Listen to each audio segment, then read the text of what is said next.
Hello everybody, and welcome to Moonmoth.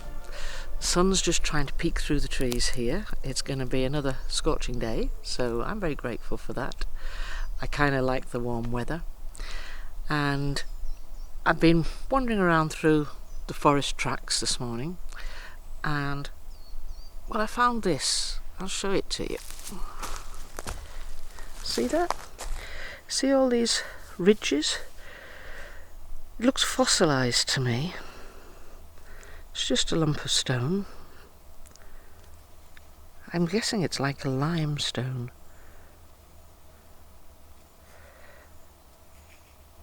I think it feels like it's a fossil of some kind. But this is what really interested me. Like a finger? Is that not strange? Is that weird? Just thought you'd like to see that.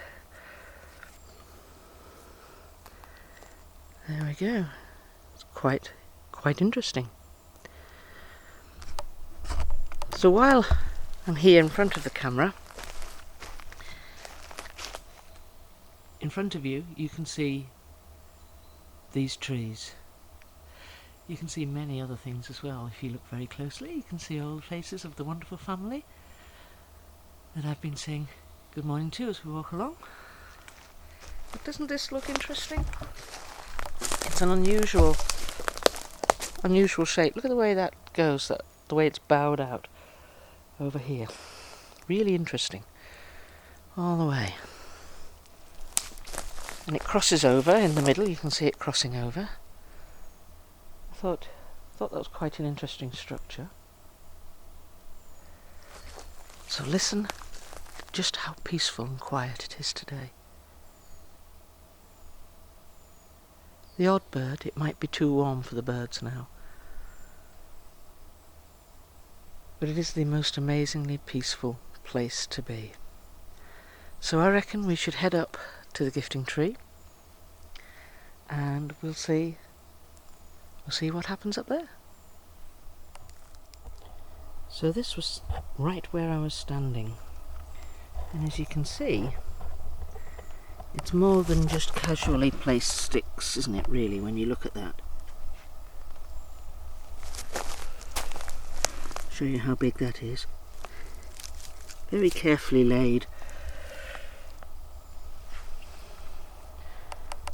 Anyway, so this is what I was standing in front of before. So we've got this sort of arch thing going on here. Over that.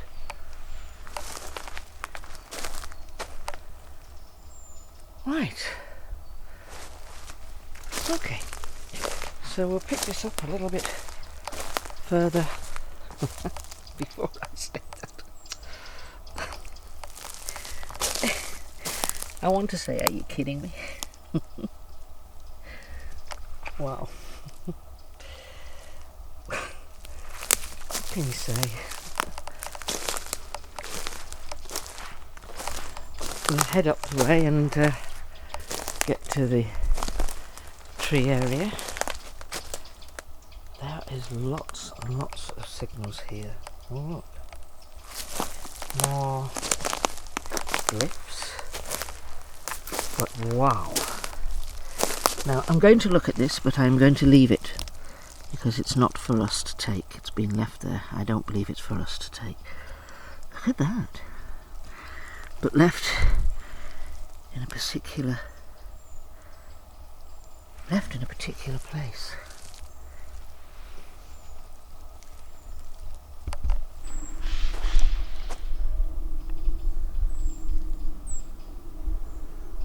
Now there is a big bird in here that is not a crow.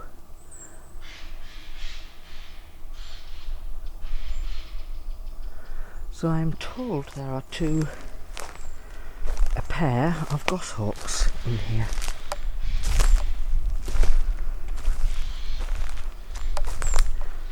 And I believe that's what the feather is that we just saw before there in Sio's area. I believe that's a goshawk feather.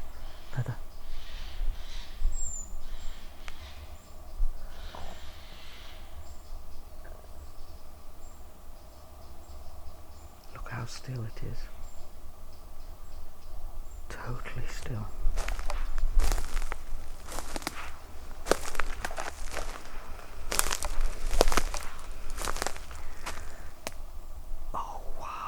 Wow. Now this could be interesting. Look what I'm spotting here. Look what I'm seeing. If I can clamber over all of this lot. It's designed to catch me out, you see this. So I'm not watching where I'm going. I'm not going to touch these feathers because I think it's been specifically placed. Wow, is that not beautiful? Notice that other one was like that way down. This one has been left this way down. So we'll leave it as it is.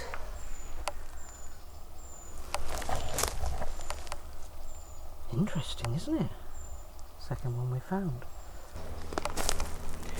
So I think that I have found what the goshawk feathers are for. I wonder if it's a gift. Yes, when a goshawk makes, isn't that beautiful? See if I can show you that properly. I wonder if when the goshawk makes a kill, it's like a, I'm going to say thanks.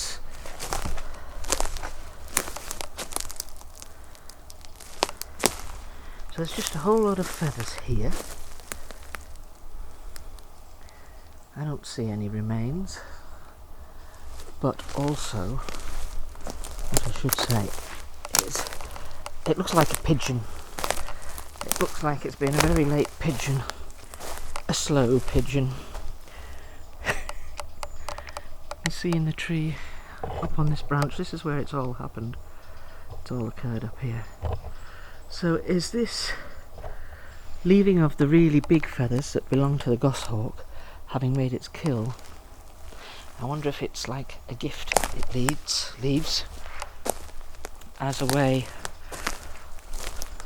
of marking its territory perhaps, but I would have thought more connected with thanks. There's another feather too. So if I pop these down here, aren't they beautiful?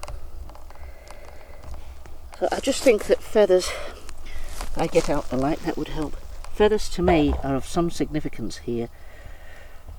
To see those two large feathers left where they are, when we've never seen them, never even seen a goshawk feather left lying in here, but to see that, and then to find all of this where the kill is, it makes me think it's a bit like leaving your thanks, as it were, for your gift of food for the day. So I've taken two little feathers. Oh, there is some remains of the bird up at the top of that branch. all the way along. It's walked down here all the way along, killing and eating. Well, I should say, wouldn't take many pecks for that to be dead. Anyway, so something's had its food today. So this is the reason why, this was the raptor that the people with the trail cam from Aberdeen University, this is the bird that they were looking for, a raptor of some kind, and they were dumping dead seagulls or something on one of the stumps over there.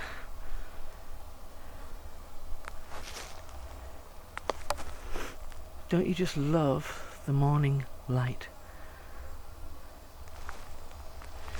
So I'm here in the morning. I have started to come along early afternoon or early evening. It just depends when I have a gap in my schedule. I always ask the people before I leave home.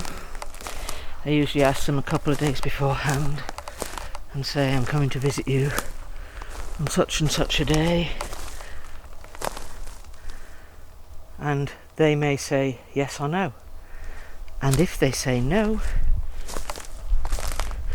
I don't query with it or argue with it. They say no, and it's because they've got something else going on.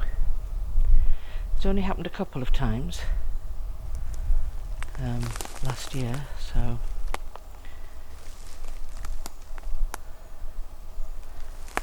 I just spotted this, folks. It's an old tree trunk, right? You can see it's fallen over many moons ago, or has been helped, shall we say, in inverted commas, helped over. But why does that stone find itself right on top of the stump? I just think that's interesting. It doesn't look a particularly special stone, although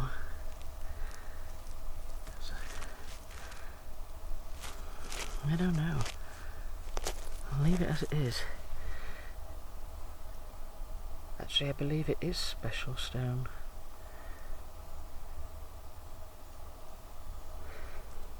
But I can't understand its significance at the moment. I will ask as we go along.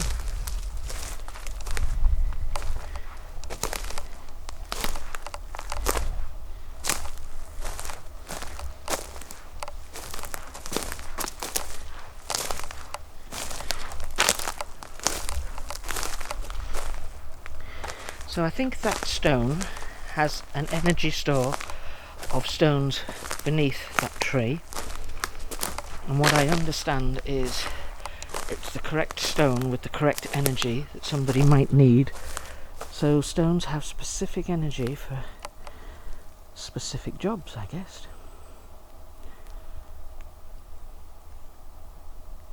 So that was, I've just asked if that was a Fenian who's told me that, and she says, yes, my dear, it was me.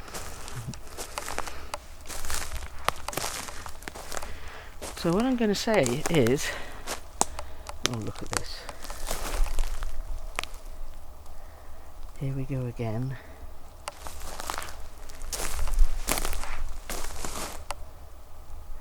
So you just know this is not accidental. It's not accidental. Right, so that has been bent over and stuck in the ground. It doesn't belong there. So they're about, each stick, that one is probably about 1.5 meters long. Same here, left in that position.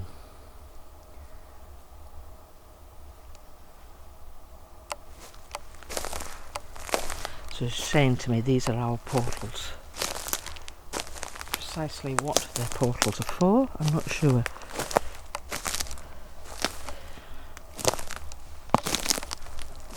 So she's saying, right, she's saying these portals are for locators of energy.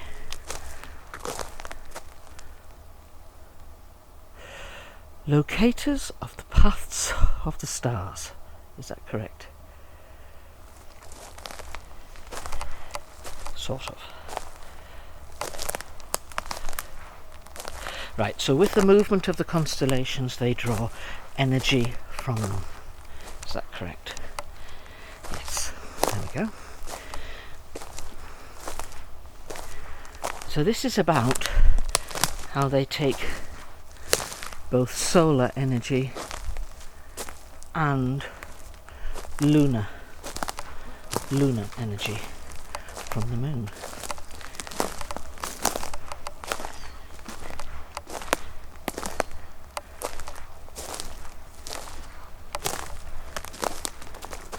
So am I right in thinking that the solar energy gives them physical energy, and the lunar energy power of thought,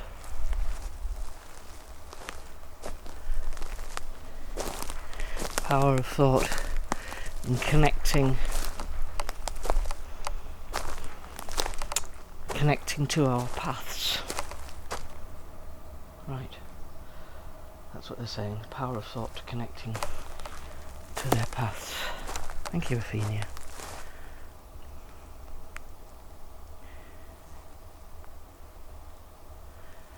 So let's make our way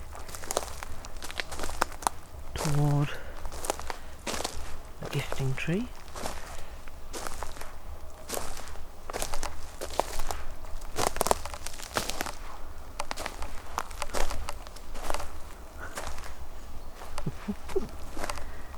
Tidy little Bigfoot. I think we've got some very tidy little Bigfoot. That's the mango stone. This Lena has not moved.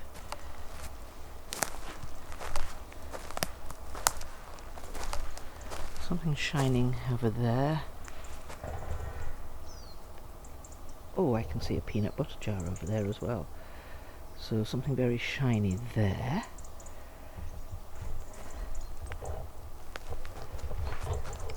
And I think, if I can find it, I think that might be the peanut butter jar.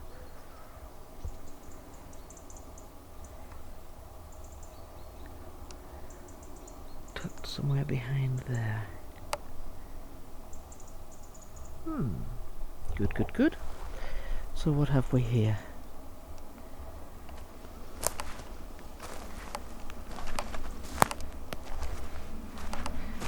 Tiny little Bigfoot leaving their bags, and we're going to have a closer look at those. Ground is scuffed up, we're going to have a look at that. The ball, the blue ball has missing from its usual place that we've been leaving it, which is in here, a bag here, bag there. Let's just have a look. So I think an animal quite possibly has had that part of the Charon persimmon fruit, as with yuck, look at those things, waspy type things. Don't quite know I'm going to be dealing with those. Oh look, little sweeties.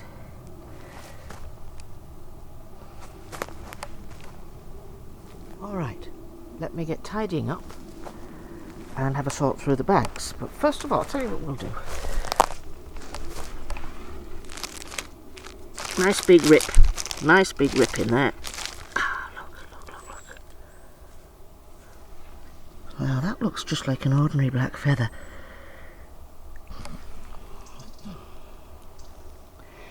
It's very dark brown and it's ribbed his pattern in there. I'll have to ask about that. I think that has a meaning. But I will leave it on our table, our stump table for now. And put the bag on here. What's left in there? A date. They've left one date behind. And they've left What was that? That was a apricot, dried apricot. Look at these. Slice there. Very good clean slice there.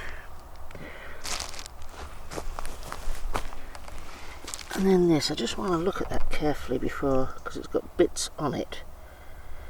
Don't think they're of significance.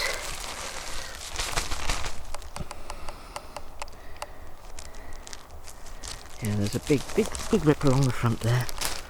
Just there. Don't know if you can see that. Big old rip. Goodie. So then there's jelly babies. Ow! That was my head. Oh, these were wine gums. Maybe I got them drunk. Drunk on wine gums that claim to have wine in them, but they don't actually have anything in. Okay. And then we have another bag over here.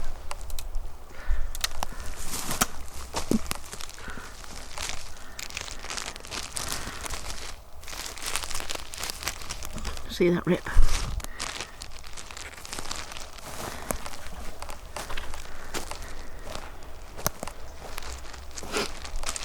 Okay, that's my little pile of bags.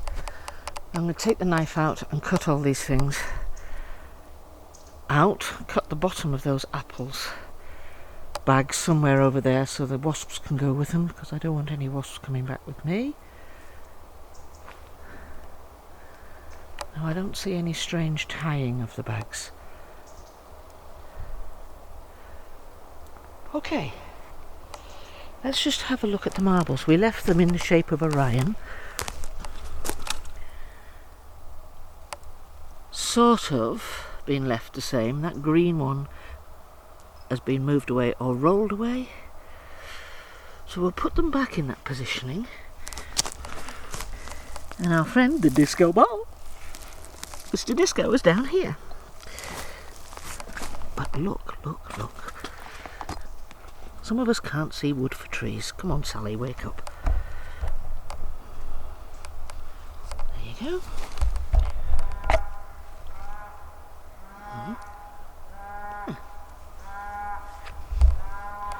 Now, if I was at school, that X would mean wrong, wrong. But that's them saying they got it. They got the message. And we left the shape of Orion. I wonder if we should leave a different constellation shape this week. I'm thinking we will. Isn't that fantastic? So now you know they totally understand what we've left there, and they have shown so with these small sticks.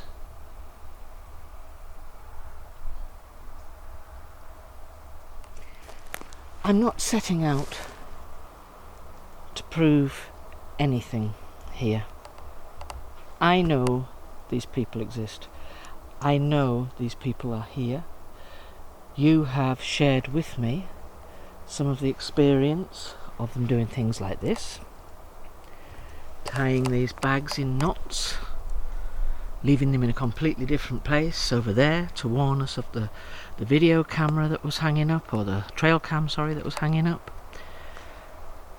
The fact that the glass jar totally walked away by itself, but the lid was left here. And it's somewhere down in the back of here. There's a lid. If I can climb around the back there. No, I can't. Part of a lid. There's the peanut butter. It's going to be quite difficult to get to. Need a short person. Right. That fall off by itself? Where did that come from? Must have done. Yeah, it's just the wind blowing it. Just the wind, she says. So we'll have a little look there, look see. So first of all, we have pecans. That's a little feather that we found. But we've got pecans. Then we've got apricots. Now these are naturally flavoured and coloured raspberry licorice. and I thought that they might like those. Then we've got some Brazil nut halves, chopped Brazil nuts, and some walnuts. So there are some persimmon, 3 of those there, and these really lovely Braeburn. Lovely. I take any bloom that there is. Go away, wasp. Shove off, wasp. It heard me, it's coming for me now. Some more Braeburn apples, some mangoes. So what I say is I wash everything and take any bloom off it that there is. And I think it's wasp season now, so I'm really going to struggle. Look at that. How do I get rid of these? I need to put a wasp trap. So all I have to do is bring a wasp trap. Being a politician to sit here, and if anybody, if a wasp feels like stinging them, they can feel free. Sorry. So this is where we put our bags of fruit, our walnut, Brazil nuts, raspberry licorice, pecans and apricots, dried apricots. Down here we've got the usual peanut butter, incense sticks. They've been burning away well. And what I've done is I've rearranged these marbles. So they were in the shape of Orion last week, and you saw the X, you remember the X that they've left? Well, what I'm asking them to do is I've removed the X and put it here, just 2 sticks together. So I've asked them to leave another X here, or make a shape with their sticks, and here I've left a different shaped constellation. So see this? Cassiopeia. And I had a couple left over up there, so that's the sun and the moon. Perhaps. They're probably thinking, she knows nothing about constellations. How right they are. So I'm going to ask the people, if you would leave, stick in the way that you left an X here. I'm going to ask you, please, if you wish, to leave another X or shape, whatever you feel, beside the shape of Cassiopeia. So that's everything with the tree.